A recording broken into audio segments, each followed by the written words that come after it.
Welcome back to 7 Deadly Sins That Kill Membership Plans.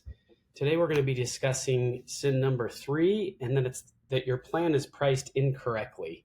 So a lot of people don't know how to price their plans. They're just kind of guessing, and that obviously really hurts when you're trying to scale a plan. So let's talk about some of the specifics of pricing pitfalls. First one is competing against your own plan.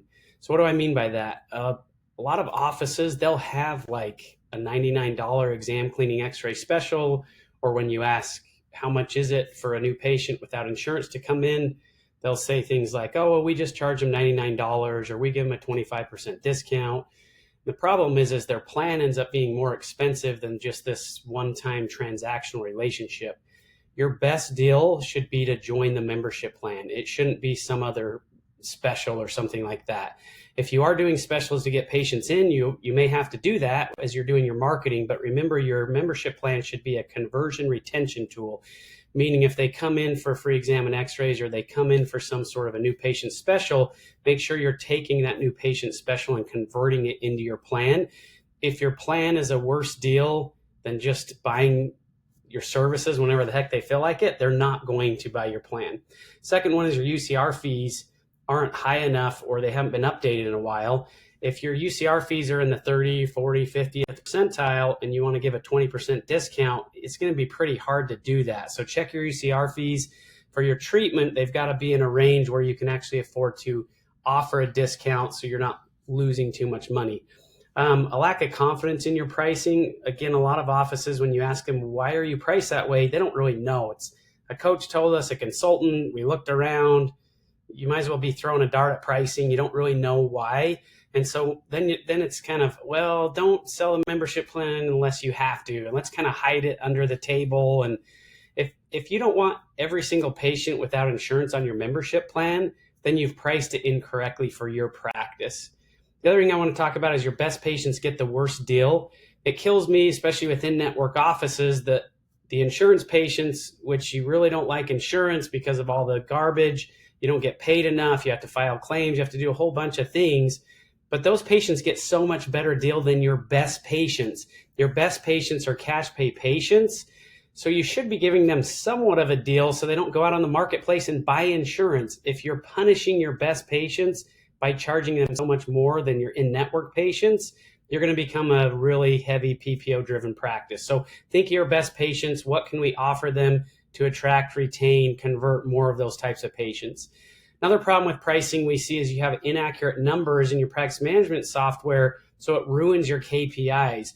We're going to be talking about accounting and how to account for revenue, but if your pricing doesn't match what needs to go into your practice management software, meaning you threw darts at pricing, you're adjusting everything off, and you don't really know what's going on, that's not going to give you the confidence nor the KPIs to try to figure out, hey, are we making money or are we not making money?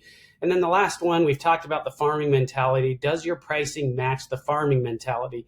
Meaning, hey, are we going to get more patients into hygiene on a regular basis with the way that we've priced those plans so that they pre-appoint and they come back on a regular basis?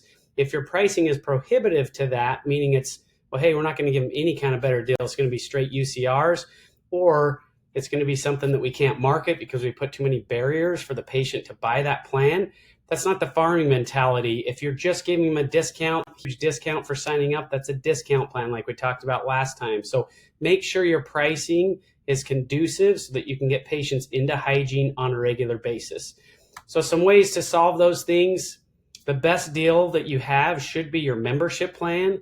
Don't have a competing cash pay special. Just think about your specials. Is that competing with your membership plan or not? Price hygiene to reduce dependence on insurance. Again, if your insurance reimbursements are very, very low on hygiene and you're not willing to have something that, is kind of, it can be higher than that, but it's got to be a decent deal, you're just going to get more and more of those hygiene PPO into hygiene, and you're not going to be able to really change the practice long term. And the last thing is this pricing tool. We found that it's very helpful when we price plans. I'll just jump into this really quick. What we like to do is we like to look at your exams, your x-rays, your cleaning, your perio maintenance, fluoride, whatever you're going to include, get all of those fees, and then also look at your insurance reimbursement fees here.